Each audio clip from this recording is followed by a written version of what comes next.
আজকে নিয়ে চলে এসেছি ইফতার স্পেশাল আরও একটি দারুণ টেস্টি ইউনিক রেসিপি। আসসালামু আলাইকুম বন্ধুরা, কিচেন বাঙালিয়ানা চ্যানেলে আপনাদের সবাইকে স্বাগত জানাই। আজকে আমি আপনাদের সঙ্গে সুজি দিয়ে দারুণ টেস্টি চপের রেসিপি শেয়ার করব। এই চপগুলো বানানো যেমন সহজ, খেতেও ভীষণ মজার। ছোট থেকে বড় সকলে খুবই পছন্দ করে খাবে। তো বন্ধুরা, রেসিপিটি বানানোর জন্য কিন্তু খুব বেশি উপকরণের দরকার নেই। তো সবার প্রথমে কড়াইয়ের মধ্যে আমি সামান্য পরিমাণ সয়াবিন তেল দিয়ে দিয়েছি।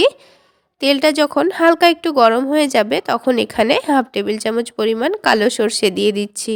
এবার গ্যাসের ফ্লেমটা লোতে রেখে সর্ষেটাকে 2-1 মিনিট ভেজে নিতে হবে। তারপর এখানে একটা বাটি মেপে 2 বাটি পানি দিয়ে দিচ্ছি। পানি দেওয়ার পরে এখানে দিয়ে দেব সামান্য পরিমাণ লবণ আর দিয়ে দিচ্ছি চিনি। এবার এই পানিটাকে খুব বেশি গরম না করে এখানে দিয়ে দেব সুজি। তো একটু নাড়াচাড়া করে লবণ আর চিনিটাকে একটু মিশিয়ে নিচ্ছি। তারপর এখানে যে বাটি মেপে পানি নিয়েছিলাম সেই বাটি মেপে 1 বাটি সুজি দিয়ে দিচ্ছি। তো এখানে যেন পানিটা অতিরিক্ত গরম না হয়, হালকা গরম পানির মধ্যে এখানে সুজিটা অল্প অল্প করে দিতে হবে আর বারবার নাড়াচাড়া করে নিতে হবে। তো পানিটা যদি খুব বেশি গরম হয়ে যায় তাহলে কিন্তু সুজিটা দেওয়ার সাথে সাথেই দলা পেকে যেতে পারে, তাই পানিটা হালকা গরম থাকা অবস্থায় সুজিটা দিয়ে দিতে হবে। আর এখানে 1 বাটি সুজির জন্য কিন্তু আমি 2 বাটি পানি ব্যবহার করেছি। তো কিছুক্ষণের মধ্যেই কিন্তু সুজিটা অনেকটাই ঘন হয়ে যাবে।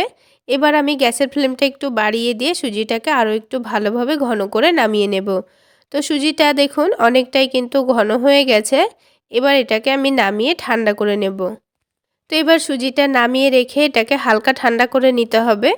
সুজিটা যেন আবার খুব বেশি ঠান্ডা না হয়ে যায়, হালকা একটু গরম থাকা অবস্থাতেই কিন্তু এর মধ্যে কিছু মশলা দিয়ে দেব। তো এখানে আমি একটা আলু নিয়েছি, আলুটাকে আগে থেকে একটু ভালো করে সেদ্ধ করে নিয়েছিলাম।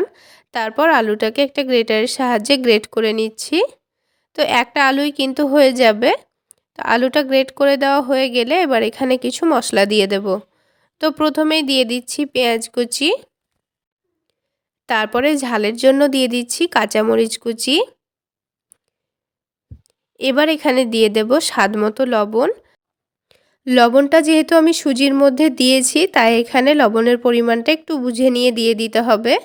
তারপর দিয়ে দিচ্ছি ভাজা জিরা গুঁড়ো আর দিয়ে দিচ্ছি একটু বেশি করে চাট মশলা। চাট মশলা দিলে কিন্তু চপগুলো খেতে ভীষণ ভালো লাগবে। এবার এখানে দিয়ে দেব একটু বড় চামচের 2 চামচ চালের গুঁড়ো। চালের গুঁড়ো দিলে কিন্তু চপগুলো অনেকটাই মুচমুচে হবে।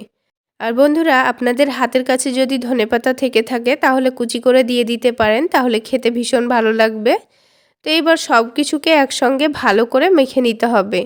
খুব ভালো করে মেখে নেওয়ার পর এগুলো থেকে আমি চপ তৈরি করে নেব। তো দেখুন 2 মিনিট খুব ভালো করে মাখিয়ে নেওয়ার পর এবার কিন্তু আমাদের চপের মিশ্রণ একেবারে রেডি হয়ে গেছে। তো এবার আমি হাতটা ধুয়ে নিয়ে চপগুলো তৈরি করে নেব। তো হাতটা ধুয়ে এসে হাতের মধ্যে একটু ভালো করে তেল মাখিয়ে নিয়েছি। তারপর এখান থেকে অল্প করে মিশ্রণ নিয়ে এগুলোকে চপের শেপ দিয়ে নেব। তো আমি এখানে লম্বা লম্বা করে চপের শেপ দিয়ে নিচ্ছি। চাইলে আপনারা গোল করেও চপের শেপ দিয়ে নিতে পারেন। তো দেখুন একটা মিডিয়াম সাইজের চপের শেপ দিয়ে নিয়েছি। তো ঠিক একইভাবে সবগুলো চপ তৈরি করে নেব। তো বন্ধুরা, আজকের এই সুজির চপ রেসিপি আপনাদের যদি ভালো লেগে থাকে তাহলে অবশ্যই একটা লাইক শেয়ার করে দেবেন।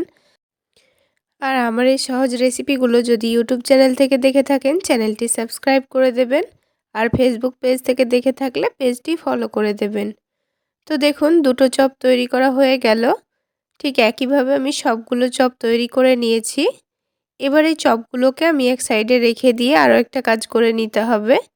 তো আমি আলাদা একটা বাটির মধ্যে 1 চামচ কর্নফ্লাওয়ার নিয়ে নিচ্ছি আর 1 চামচ ময়দা নিয়ে নিচ্ছি। সামান্য পরিমাণ লবণ দিয়ে অল্প একটু পানি দিয়ে আমি একটা পাতলা ব্যাটার তৈরি করে নেব।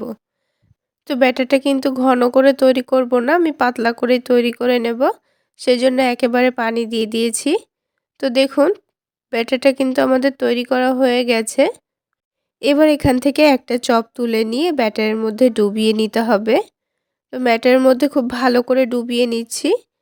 তারপর এটাকে তুলে নিয়ে ব্রেড ক্রাম্বসের সঙ্গে খুব ভালো করে কোট করে নেব। তো আমি ব্রেড ক্রাম্বসের সঙ্গে একবারই কোট করে নিচ্ছি। চাইলে আপনারা ব্রেড ক্রাম্বস থেকে তুলে আবারও ব্যাটারের মধ্যে ডুবিয়ে আবারও ব্রেড ক্রাম্বসে কোট করে নিতে পারেন। তো এখানে একটা কিন্তু আমাদের তৈরি করা হয়ে গেল। ঠিক একইভাবে বাকি চপগুলোকেও ব্রেড ক্রাম্বসের সঙ্গে খুব ভালোভাবে কোট করে নিতে হবে। তারপর সবগুলো একসঙ্গে তৈরি করে নিয়ে এগুলোকে ভেজে নিব। তো দেখুন বন্ধুরা, সবগুলো কিন্তু আমার তৈরি করা হয়ে গেছে। এবার এগুলোকে ভেজে নিতে হবে। তো তার জন্য প্যানের মধ্যে পরিমাণ মতো সয়াবিন তেল দিয়ে দিচ্ছি। তেলটা যখন ভালোভাবে গরম হয়ে যাবে তখন একটা একটা করে চপগুলো তেলের মধ্যে দিয়ে দিচ্ছি। আমি এখানে সবগুলো চপ একসঙ্গেই ভেজে নেব, সেই জন্য গ্যাসের ফ্লেমটা বাড়িয়ে দিয়ে চপগুলোকে ভেজে নিচ্ছি। তো চপগুলোর একদিক যখন ভালোভাবে কালার চলে আসবে তখন এগুলোকে উল্টে দিচ্ছি। চপগুলোর চারিদিক যখন খুব সুন্দর কালার চলে আসবে, মানে চপগুলো খুব ভালোভাবে ভাজা হয়ে যাবে, তখন গ্যাসের ফ্লেমটা লোতে রেখে দিয়ে 3 থেকে 4 মিনিট সময় নিয়ে একটু ভালো করে ভেজে নিতে হবে। তাহলে এই চপগুলোর ভেতর খুব সুন্দরভাবে ভাজা হবে, খেতে ভীষণ ভালো লাগবে। তো সবগুলো চপ তুলে নিয়েছি আর দেখুন চপগুলো খুব সুন্দর ভাজা হয়েছে। আর চপগুলো কিন্তু ওপর থেকে অনেকটা ক্রিস্পিও হয়েছে, আপনারা আওয়াজ শুনলে নিশ্চয়ই বুঝতে পারবেন।